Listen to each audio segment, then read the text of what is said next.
Hello नमस्कार दोस्तों, स्वागत है आपका फिर से अपने YouTube channel math direction classes में। साथियों, आज अपन बात करने वाले हैं वास्तविक संख्याओं के टॉपिक की एचसीएफ एंड एलसीएम के बारे में। तो सबसे पहले अपन एचसीएफ और एलसीएम को डिटेल से जान लेते हैं कि इनकी फुल फॉर्म क्या है। तो एचसीएफ की फुल फॉर्म क्या है?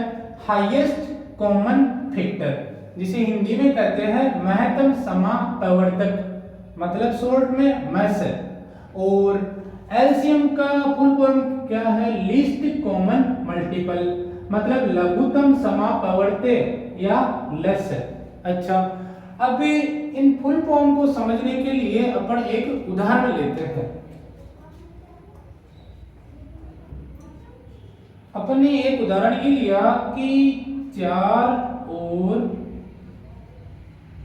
6 के एलसीएम, और दूसरा उदाहरण इसमें भी सेम ही लेते हैं। एलसीएम में भी 4 और 6 के एलसीएम। यहां तो पूछा है एलसीएम बताओ और यहां पूछा है एलसीएम बताओ। अच्छा, सेम उदाहरण लिया अपन ने। अच्छा, अब देखना 4 और 6 के एलसीएम निकालने के लिए अपने को काम ये करना है, अपन समझ रहे हैं इसकी बेसिक परिभाषा दोनों की, फिर अपन इनको मेथड से करेंगे। तो 4 और 6, तो आपने 4 और 6 लिख लिए सबसे पहले। अब देखो 4 और 6 के करने क्या है? एलसीएम। तो एलसीएम में सबसे पहले एफ का मतलब क्या है? एलसीएम में एफ का मतलब होता है फैक्टर। क्या होता है? फैक्टर। और फैक्टर को हिंदी में कहते हैं, फैक्टर को हिंदी में कहते हैं भाजक। क्या कहते हैं? भाजक। भाजक का मतलब संख्या में किस किस संख्या का भाग दिया जा सकता है। तो जैसे 4 है तो 4 में किस किस संख्या का भाग दिया जा सकता है? तो आप कहोगे 4 में एक तो 1 का भाग दिया जा सकता है, और एक 2 का भाग दिया जा सकता है, पूरा पूरा भाग पूरा पूरा जाना चाहिए, और एक भाग दिया जा सकता है पूरा पूरा 4 स्वयं का। इसके अलावा 6 में बात करें तो 6 में एक तो 1 का पूरा पूरा भाग चला जाता है, एक 2 का पूरा पूरा भाग चला जाता है, एक 3 का पूरा पूरा भाग चला जाता है, और एक 6 स्वयं का पूरा पूरा भाग ही चला जाता है। अब देखो फैक्टर की बात कर रहे थे, तो फैक्टर तो हो गए, सबके फैक्टर हो गए। अच्छा, अब अपने को फैक्टर में भी क्या लेना है? फैक्टर में अपने को लेना है हाईएस्ट और कॉमन। फैक्टर तो हो गए, पहला काम तो रेडी है, फैक्टर तो रेडी है। इसके बाद हाईएस्ट कॉमन फैक्टर, फैक्टर तो कर दिए, हाईएस्ट कॉमन फैक्टर लो फिर। तो हाईएस्ट मतलब बड़े से बड़ा, और कॉमन मतलब इन दोनों में जो समान है। मुझे एक बात बताओ, यहाँ 1 दोनों में समान है, यहाँ 2 दोनों में समान है, लेकिन अपने को लेना क्या है? हाईएस्ट लेना है। क्या लेना है? हाईएस्ट। तो बताओ हाईएस्ट 1 है या 2 है? तो आप बोलोगे हाईएस्ट क्या है? बोलो हाईएस्ट है 2। इसका मतलब 4 और 6 का एलसीएम क्या हो गया? 4 और 6 का एलसीएम क्या हो गया? 2। क्या हो गया? 2। तो यहाँ 4 और 6 का एलसीएम क्या हो गया आपका? 2। बात क्लियर हुई या नहीं हुई बताओ? अच्छा, हो गई, वेरी गुड। अब अपन बात करते हैं यहाँ पर 4 और 6 के एलसीएम की। तो 4 और 6 के एलसीएम की अगर बात करें तो 4 और 6 के एलसीएम क्या होंगे? तो सबसे पहले 4 और 6 आप लिख लो, लिख लिए। इसके बाद देखो least common multiple. Least common multiple, multiple मतलब उसके टेबल में जो आने वाली चीज है। तो 4 की पहाड़े में क्या क्या चीजें आती है? 4 स्वयं भी आता है, 4 का मल्टीपल 4 भी होता है, और कंटिन्यू जो जो आते हैं वो लिखो आप।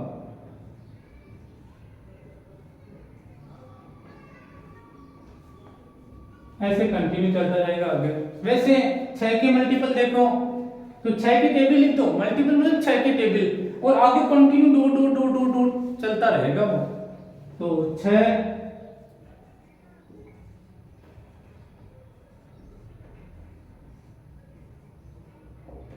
ऐसे कंटिन्यू आगे चलता रहेगा। अब अपने को देखना है मल्टीपल हो गए क्या बताओ? बिल्कुल मल्टीपल हो गए, 4 और 6 के मल्टीपल रेडी है। अच्छा, अब देखो कॉमन भी लेना है, लेकिन कॉमन कैसे लेने हैं? लिस्ट। लिस्ट का मतलब क्या होता है? लिस्ट का मतलब होता है कम से कम या छोटे से छोटा, कम से कम या छोटे से छोटा। तो छोटे से छोटा और कॉमन मल्टीपल, तो छोटे से छोटा और कॉमन भी होना चाहिए। तो देखो सबसे पहले इन दोनों में कॉमन क्या क्या है, 4 और 6 के मल्टीपल में कॉमन कौन कौन से मल्टीपल है। तो देखो 4 है क्या दोनों में, नहीं है। 8 है क्या दोनों में, नहीं है। लेकिन 12 है, देखो 12 आ रहे दोनों में कॉमन। इसके अलावा कॉमन क्या आ रहा है बताओ, 16 नहीं है, 20 नहीं है, 24 आ रहा है क्या, बिल्कुल आ रहा है। तो 24 भी क्या आ रहा है, दोनों में कॉमन आ रहा है। तो अपने को कॉमन लेना कौन सा है, 12 लेना है या 24 लेना है। तो ऊपर देखो आप एक बार, लीस्ट मतलब छोटे से छोटा, छोटे से छोटा। तो छोटा 12 है या 24 है, तो आपको कोई छोटा तो ऑब्वियसली क्या है, 12 है। इसलिए 4 और 6 के जो लीस्ट कॉमन मल्टीपल है, जो एलसीएम है, वो क्या हो जाएंगे, 12। क्या हो जाएंगे, 12। तो ये परिभाषा आपको समझ में आ गई होगी। अब चलते हैं अपन इसके क्वेश्चनों के बारे में। अब देखो जो क्वेश्चन होंगे ना, वो क्वेश्चन कितने भागों में विभाजित होंगे। एलसीएम और एलसीएम निकालने के मेथड है कुछ। तो सबसे पहले अपन बात करने वाले हैं एलसीएम निकालने के लिए एक मेथड के बारे में, जिसका नाम है अभाज्य गुणनखंड मेथड। और उसके बाद अपन बात करेंगे एलसीएम निकालने का एक मेथड है जो दे रखा है, यूक्लिड विभाजन एल्गोरिथम मेथड। उसके बारे में भी अपन बात करने वाले हैं नेक्स्ट। तो चलते हैं क्वेश्चनों की ओर। हाँ, तो देखिए क्वेश्चन नंबर 1 की ओर। क्वेश्चन नंबर 1 क्या है, क्वेश्चन नंबर 1 है दो संख्याओं 616 और 32 का महत्तम समापरिवर्तक, मतलब एलसीएम आपको ज्ञात करना है। ये जो क्वेश्चन है ये माध्यमिक शिक्षा बोर्ड 2022 में पूछा गया है। और इस क्वेश्चन का जो मार्क्स है वो है 2 नंबर का। कितने नंबर का था ये, 2 अंक के लिए पूछा गया था। कितने अंकों के लिए पूछा गया था, 2 अंकों के लिए। अच्छा, तो देखो अपन किस विधि से करेंगे इसको, अभाज्य गुणनखंडन विधि से। वैसे एक मेथड और दिया हुआ है इसमें, यूक्लिड विभाजन एल्गोरिथम, और वो भी अपन नेक्स्ट में समझेंगे। तो 616 और 32 इन दोनों की क्या कर लेंगे, सबसे पहले अभाज्य गुणनखंडन कर लेंगे। तो अभाज्य गुणनखंडन कैसे करते हैं, तो अभाज्य गुणनखंडन करने का तरीका है, आप एक सीधी लाइन ऐसे खींच दो और एक छोटी लाइन इस प्रकार। इसमें भी सेम कार्य करो, एक सीधी लाइन ऐसे खींच दो और एक इस प्रकार। अब क्या करोगे, अभाज्य गुणनखंडन निकालना है। तो सबसे छोटी अभाज्य संख्या का इसमें सबसे पहले भाग देंगे। तो सबसे छोटी अभाज्य संख्या कौन सी होती है, बोलो, 2 होती है। अच्छा, वेरी गुड। तो 2 का भाग सबसे पहले इसमें दोगे आप।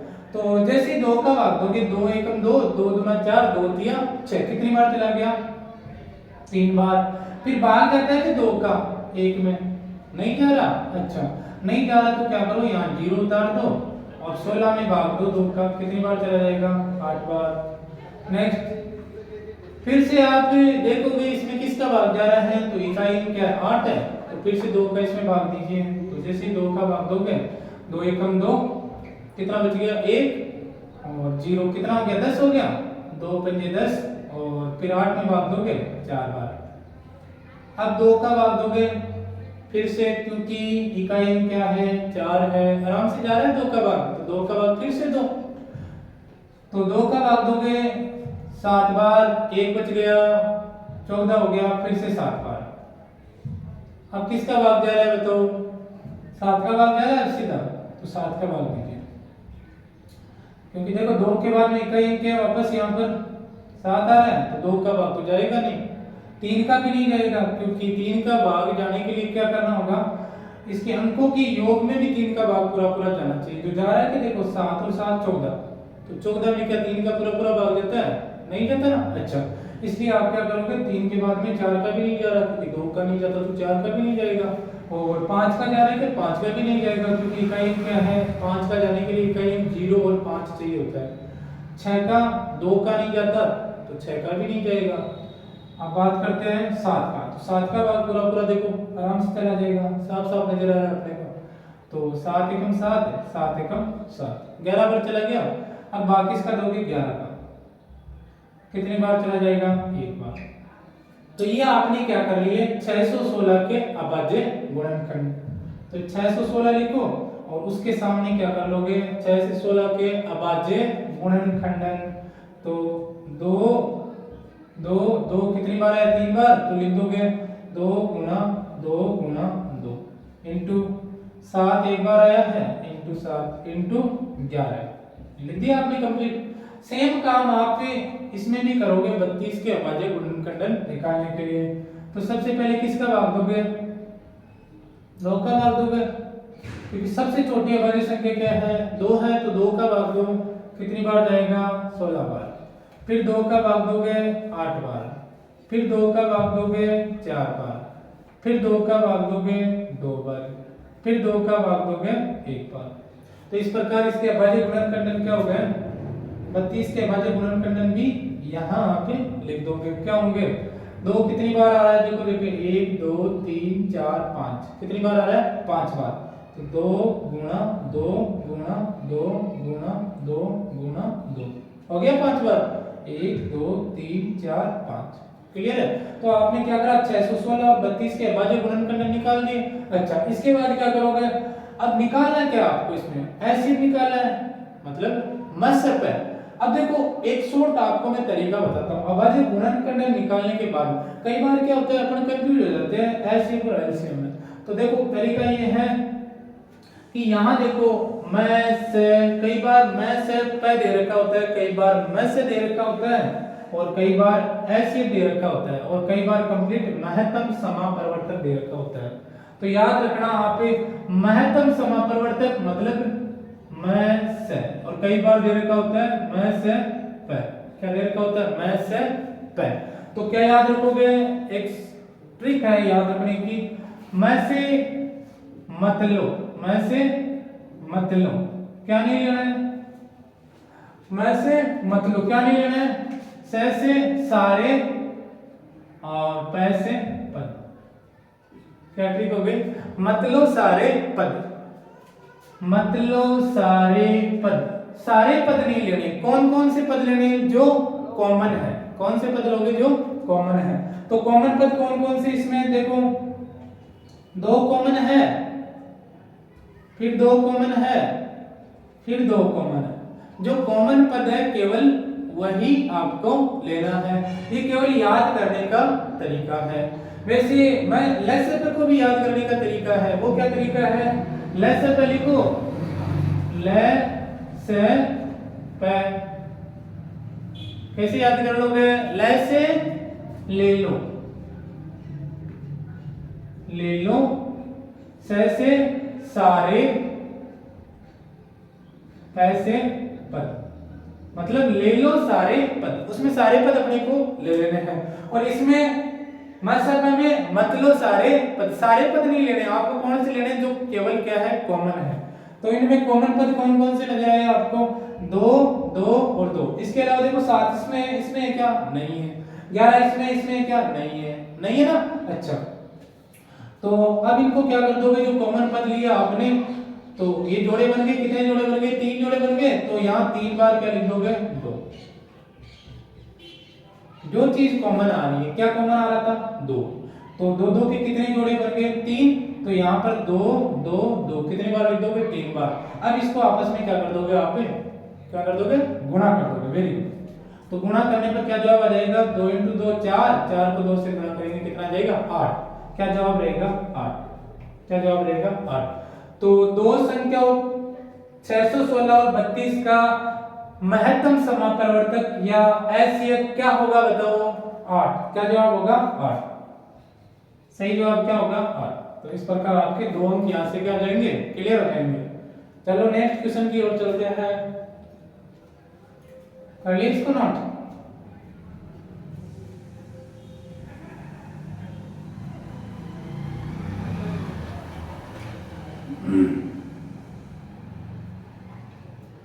नेक्स्ट क्वेश्चन क्या है, नेक्स्ट क्वेश्चन है कि दो संख्याओं 96 और 404 का महत्तम समापरिवर्तक ज्ञात कीजिए। क्या ज्ञात करना है, वापस पढ़ो एक बार। दो संख्याएं आपको कौन कौन सी दे रखी, 96 और 404 का क्या ज्ञात करना है, महत्तम समापरिवर्तक। वही मैसेप है, क्या ज्ञात करना है, मैसेप है। तो मैं सब ज्ञात करने के लिए क्या करना पड़ेगा? मैं सब ज्ञात करने के लिए सबसे पहले आपको 96 और 404 की क्या करने पड़ेंगे? अभाज्य गुणन खंडन करने पड़ेंगे। तो वही तरीका, एक तरफ 96 लिख लो और इधर 404 लिख लो, कर लो अभाज्य गुणन खंडन। इस प्रकार लाइन खींचोगे तो 96 में भाग दो, सबसे छोटी अभाज्य संख्या का भाग जा रहा है कि इसमें सबसे छोटी अभाज्य संख्या कौन सी होती है बताओ? 2 होती है। तो सबसे पहले भाग किसका दो? इसमें 2 का। तो क्या देखो 2 का पूरा पूरा भाग जा रहा है कि इसमें 96 में? बिल्कुल जा रहा है। कितनी बार जा रहा है? 48 बार। अच्छा, उसके बाद 2 का भाग दोगे कितनी बार जाएगा? 24 बार।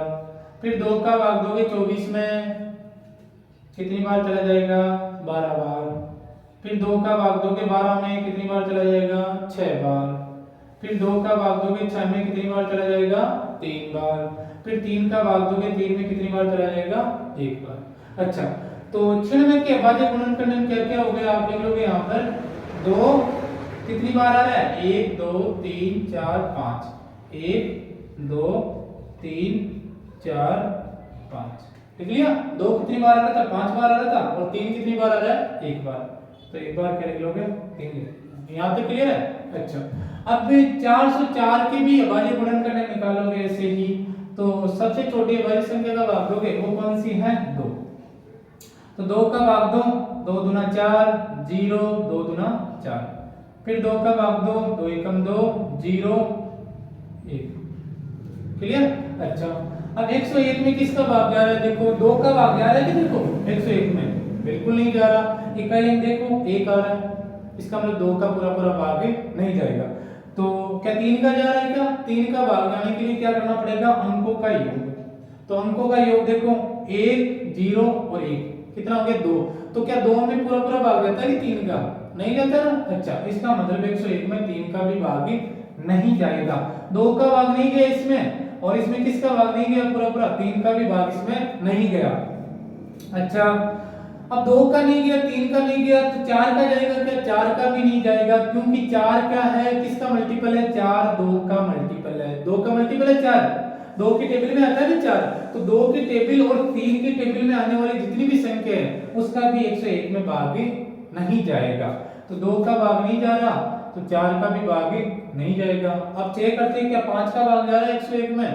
तो 5 का भाग के लिए इकाई अंक क्या होना चाहिए? 0 और 5। तो यहाँ क्या 1 है, इसका मतलब 5 का भी भाग इसमें पूरा पूरा नहीं जाएगा। 5 का भी भाग पूरा पूरा नहीं जाएगा। नहीं जा रहा 5 का भी भाग। अच्छा, 6 को ट्राई करो, तो 6 का भी भाग नहीं जाएगा, क्योंकि 6 किसका मल्टीपल है? 2 का भी है और 3 का भी है। इसका मतलब 6 का भी इसमें पूरा पूरा भाग नहीं जाएगा। 7 के लिए देखो आप 7 का पूरा पूरा भाग जा रहा है किसमें? चलो देख के ट्राई कर लो। 7 एकम 7, 7 का भाग देखो 7 एकम 7 कितना बच गया? 3 बच गया, 31 हो गया। इसका मतलब 7 का भी इसमें पूरा पूरा भाग नहीं जा रहा। अच्छा, 7 का नहीं जा रहा, अब किसका भाग दोगे? 8 का। 8 का भी पूरा पूरा इसमें भाग नहीं जा रहा है। 8 का भी नहीं जा रहा है, क्योंकि 2 का मल्टीपल है ना 8, इसलिए 8 का भी भाग नहीं जा रहा। वैसे 9 का देखोगे तो 9 का भी भाग इसमें पूरा पूरा नहीं जा रहा है, क्योंकि 3 का मल्टीपल है। इस प्रकार आप देखोगे लास्ट में इसका कि इसमें सीधी 101 का ही इसमें भाग जाएगा। किसका भाग जाएगा इसमें? क्योंकि 101 क्या है? एक अभाज्य संख्या है। क्योंकि 101 अभाज्य संख्या है, क्योंकि इसके केवल 2 ही फैक्टर है। अभाज्य संख्या का क्या तरीका था? कि वे संख्या जिसके केवल 2 ही फैक्टर है। ये बात मैंने लेक्चर नंबर 1 में बताई थी बिल्कुल डिटेल से, तो वहां से जाकर आप देख सकते हो कंप्लीट। तो 101 का इसमें भाग जाएगा 1 पर। तो 404 की क्या हो गया अभाज्य गुणन खंडन? टोटल लिख लो 2 गुणा 2 गुणा 101 हो गया। तो लीजिए आपको क्या निकालना था? मैं से पे मतलब सारे पद नहीं लेने। कौन कौन से लेने हैं? जो कॉमन है। तो कॉमन कौन कौन है बताओ? इसमें 2 कॉमन आ रहा है, 2 कॉमन आ रहा है। क्या 101 ऊपर वाले में आ रहा है क्या? बिल्कुल नहीं आ रहा। तो 2 और 2 कितने जोड़े बन गए? 2 2 के 2 जोड़े। इसका मतलब लिखोगे, यहां से लिखोगे 2 गुणा 2 कितना हो गया? 4। इसका मतलब जवाब क्या आ जाएगा इसका? 4। तो यहां से भी 2 नंबर आपके पक्के हो जाएंगे आराम से। अच्छा, कीजिए, नोट कीजिए इसको। देखिए क्वेश्चन नंबर 3 की ओर। क्वेश्चन नंबर 3 क्या है? क्वेश्चन नंबर 3 है 468 को इसके अभाज्य गुणनखंडों के गुणनफल, अभाज्य गुणनखंडों के गुणनफल के रूप में क्या करना है अपने को, इसको व्यक्त करना है। तो करो 468 के अभाज्य गुणनखंड करने का क्या तरीका है, अभी जो पीछे वाले क्वेश्चनों में करा था वही सेम तरीका। तो 468 के अभाज्य गुणनखंड क्या होंगे, देखो वही दो लाइनें खींची और अब इसमें सबसे छोटी अभाज्य संख्या का भाग दो। तो सबसे छोटी अभाज्य संख्या कौन सी है बोलो? 2। कौन सी है सबसे छोटी अभाज्य संख्या, कौन सी है? 2। तो इसमें किसका भाग दोगे आप? 2 का भाग। तो 2 का भाग देखो पूरा पूरा जा रहेगा। तो इसके लिए क्या करना पड़ेगा? इकाई अंक, देखो इकाई अंक क्या है? 8। इकाई अंक 8, इसका मतलब 2 का पूरा पूरा इसमें भाग भी जाएगा। अच्छा चलो 2 का भाग, 2 दूना 4, 2 3 6, 2 चौके 8। फिर से 2 का भाग जा रहा है पूरा पूरा, क्योंकि इकाई अंक क्या है? 4 है। 2 का पूरा पूरा भाग चला जाएगा। 2 एकम 2, 2 एकम 2, कितना बचेगा? 1 बचेगा। चौका 2 7 14। अब किसका भाग जाएगा? देखो 2 का इसमें भाग जाएगा क्या? अभी नहीं जाएगा 2 का भाग। क्यों नहीं जाएगा बताओ? क्योंकि इकाई अंक क्या है? 7 है। 2 के बाद में ट्राई करो 3 का जाता है कि नहीं। और 3 के लिए क्या करना पड़ेगा? अंकों का करो योग। तो अंक क्या है? 1 + 1 + 7। तो अंकों का योग कितना हो गया? 7 8 9। कितना हो गया? 9। तो क्या 9 में 3 का पूरा पूरा भाग जाता है क्या? बिल्कुल 9 में 3 का पूरा पूरा भाग भी जा रहा है, 3 बार जा रहा है। इसका मतलब ये हुआ 117 में भी 3 का पूरा पूरा भाग भी जाएगा। देखो 3 का भाग दो इसमें, तो 1 में तो जाता नहीं, तो भाग किस में दोगे आप? 11 में। किस में दोगे? 11 में। 2 3 का भाग कितनी बार जाएगा? 3 बार। कितनी बार जाएगा? 3 बार। 3 3 9। कितना बच जाएगा? 2 बच जाएगा। और अगली संख्या 7। तो 27 में भाग दो 3 का 9 बार। कितनी बार? 9 बार। चला गया 39 बार। अब भी देखो किसका भाग जाएगा? इकाई अंक क्या है? इकाई 9 है, तो इकाई अंक से नहीं देख पाएंगे हम, क्या करेंगे? अंकों का योग। अंकों का योग फिर से कितना? 9 और 3 कितना हो रहा है? 12। इसका मतलब अब भी 3 का पूरा पूरा भाग ही जाता है आराम से। तो 3 का भाग दो, 3 एकम 3, 3 3 9। अब किसका भाग जाएगा? 13 का। मैं खुद का जाएगा क्योंकि 13 एक है, अभाज्य संख्या है। तो 13 का भाग कितनी बार जाएगा? 1 बार।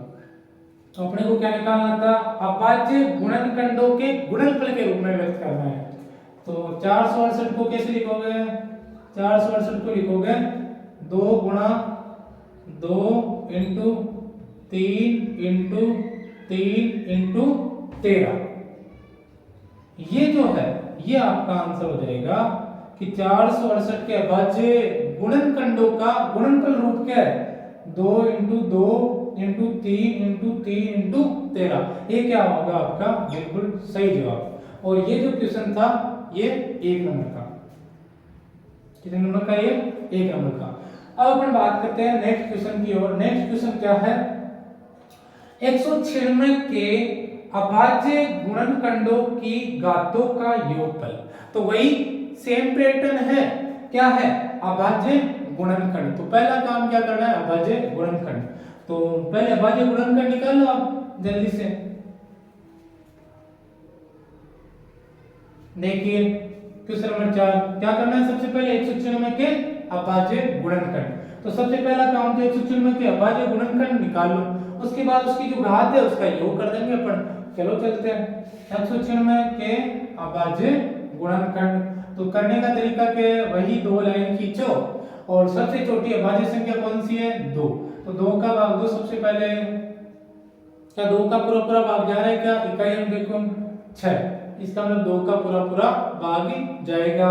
इकाई अंक अगर 0 2 4 6 8 में से कुछ भी हो, इकाई अंक क्या हो वापस देखना, 0 2 4 6 8 इनमें से कुछ भी हो तो इसमें 2 का पूरा पूरा भाग ही जाएगा। अच्छा 2 का भाग दो 1 में जाता है क्या? नहीं जाता। 19 में 2 फिर कितनी बार चला जाएगा? 9 बार। कितनी बार चला जाएगा? 9 बार। 9 बार चला जाएगा क्योंकि 2 इंटू 9 कितना हो जाएगा? 18 हो जाएगा। अच्छा कितना बच गया, एक बच गया, वो एक इसमें जुड़ जाएगा, एक और ये 6, कितना बन जाएगा, 16 बन जाएगा। अब 2 का भाग दो 16 में कितनी बार चला जाएगा, 8 बार। Very good.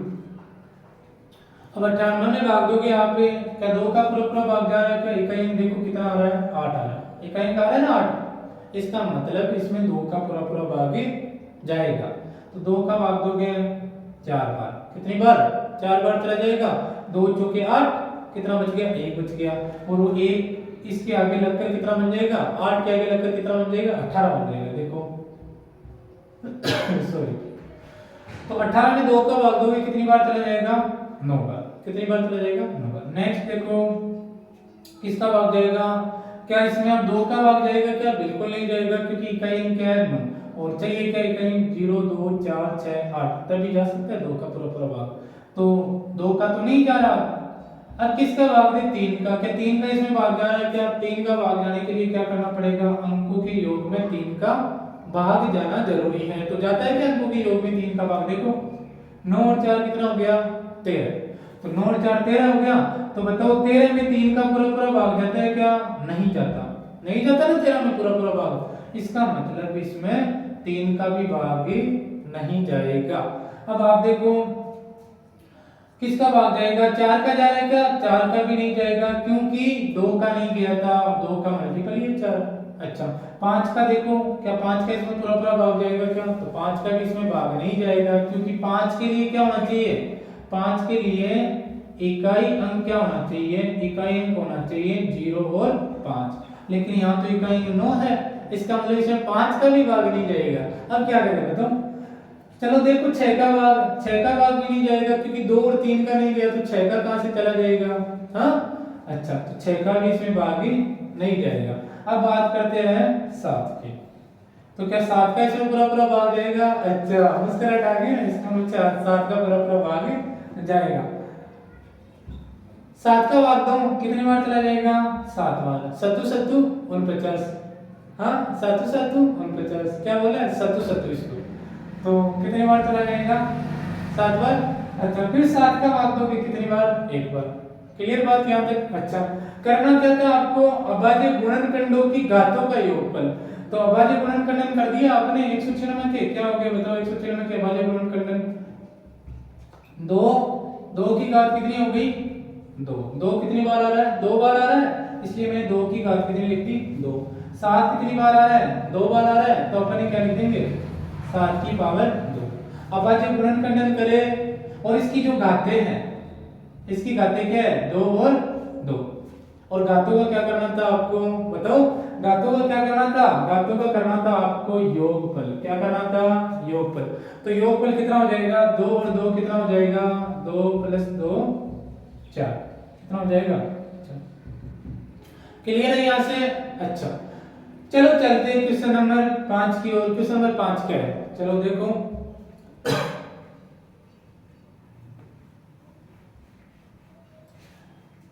Question number 5, question number 5 भी 1 नंबर के लिए पूछा जाने वाला क्वेश्चन है, एकदम सिंपल क्वेश्चन है।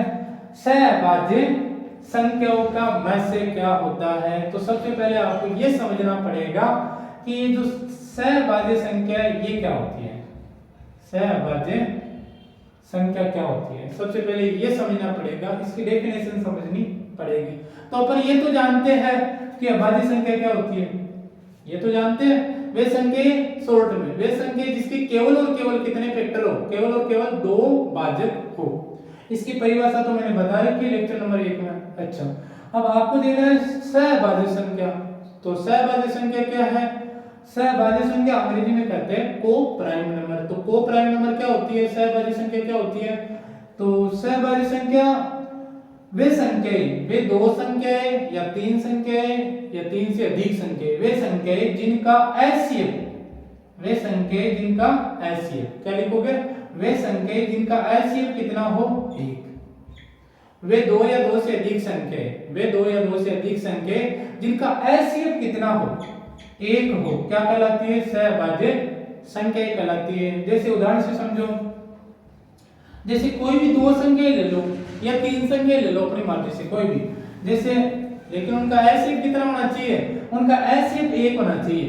जैसे अपन ने कोई दो संख्या ले ली उदाहरण के लिए, जैसे 2 और 3, तो मुझे ये बताओ 2 और 3 का एचसीएफ क्या आएगा। 2 और 3 का एचसीएफ निकालोगे तो आप कहोगे 2 और 3 का एचसीएफ कितना आ जाएगा, यहाँ से इनमें कोई कॉमन आ रहा है क्या, बताओ 1 आ रहा है, कितना आ रहा है 1। तो 2 और 3 का एचसीएफ कितना हो जाएगा, यहाँ से 2 और 3 का एचसीएफ कितना आ जाएगा 1, कितना आ जाएगा 1। इसका मतलब संख्याएं 2 और 3 क्या है, सहभाज्य संख्या, क्या है, सहभाज्य संख्या। बात क्लियर है यहाँ से। तो अपने को अब पूछा क्या है, वहां चलते हैं, अपने को पूछा सहभाज्य संख्याओं का मत्स्य, तो ये तो आ गया ना ऑलरेडी, सहभाज्य संख्याओं का मत्स्य पे कितना है 1। बात क्लियर है। अच्छा अब चलते हैं क्वेश्चन नंबर 6 की ओर। क्वेश्चन नंबर 6 क्या है, क्वेश्चन नंबर 6 है 144 के अभाज्य गुणनखंड में 2 का घातांक बताइए। सेम पैटर्न का ये भी क्वेश्चन है। 144 के सबसे पहले क्या करना है आपको, अभाज्य गुणनखंड, तो करो अभाज्य गुणनखंड 144। तो 144 के अभाज्य गुणनखंड क्या होंगे, देखो वही तरीका, 2 लाइन खींचो और देखो इसमें किसका भाग जाएगा, एक है, देखो कितना है 4 है, तो सबसे छोटी अभाज्य संख्या वही पकड़ कर लाओ इसको, कितना है 2। सबसे छोटी अभाज्य संख्या क्या है 2, तो 2 का इसमें भाग दोगे, 2 का भाग 7 बार, 2 का भाग 4 बार, तो 2 का भाग कंप्लीट 144 में कितनी बार चला जाएगा, 74 बार। अच्छा क्या अब 2 का भाग जा रहा है, बताओ इकाई क्या है 4, बिल्कुल 2 का भाग तो आराम से जा रहा है। चलो 2 का भाग दो, 2 3 6, 1 बच गया 14 हो गया, 2 7 14। 37 क्या है कि अभाज्य संख्या है, तो अब इसमें किसका भाग जाएगा, सीधा 37 का, कितनी बार, 1 बार जाएगा। अच्छा तो सबसे पहले आपने क्या कर लिया, 144 के अभाज्य गुणनखंड कर लिए। चलो लिख दो सबसे पहले 144 के अभाज्य गुणनखंड क्या है, 2 × 2 × 37, लिख दिया अभाज्य गुणनखंड। अच्छा अब 144 के अभाज्य गुणनखंड में 2 का घातांक क्या पूछा है, आपको क्या पूछा है, 2 का घातांक, 2 का घात बताना है। बताओ 2 का घात क्या है यहाँ पर, तो आप इसको घात के रूप में लिखो, 2 की घात कितनी है, 1 और 1 2। यहाँ देखो, यहाँ समझ ना, यहाँ पावर 1 होती है, जब कुछ भी नहीं होता तो पावर कितनी है 1, क्योंकि 2 कितनी बार लिखा गया, 1 बार लिखा गया, इसका मतलब 2 की पावर 1, यहाँ भी 2 की पावर 1। तो आधार समान है तो घातें क्या हो जाएगी, जुड़ जाएगी, 1 और 1 2, 2 की घात 2 × 37। तो अपने को क्या पूछा था, अपने को पूछा था 2 का घातांक, क्या पूछा था 2 का घातांक। तो 2 का घातांक कितना होगा, तो देखोगे आप 2 की घात कितनी है 2, 2 की घात कितनी है 2, तो आंसर क्या जाएगा 2। इसको कहते हैं बेटा घात, ये है घात और ये है आधार, ये क्या है आधार। बात आई नहीं है, समझ में आ गई। उम्मीद करता हूँ आज की क्लास आपको समझ में आई होगी। अब भी बाकी क्लास नेक्स्ट क्लास में अपन एलसीएम निकालना सीखेंगे, कुछ एलसीएम के अपन क्वेश्चन कर लेंगे और जो बचे हुए एलसीएम के क्वेश्चन है वो भी अपन कर लेंगे, और एलसीएम में जो यूक्लिड विभाजन एल्गोरिथम है वो भी अपन कल की क्लास में देखेंगे। आज के लिए इतना ही, धन्यवाद, जय हिंद साथियों।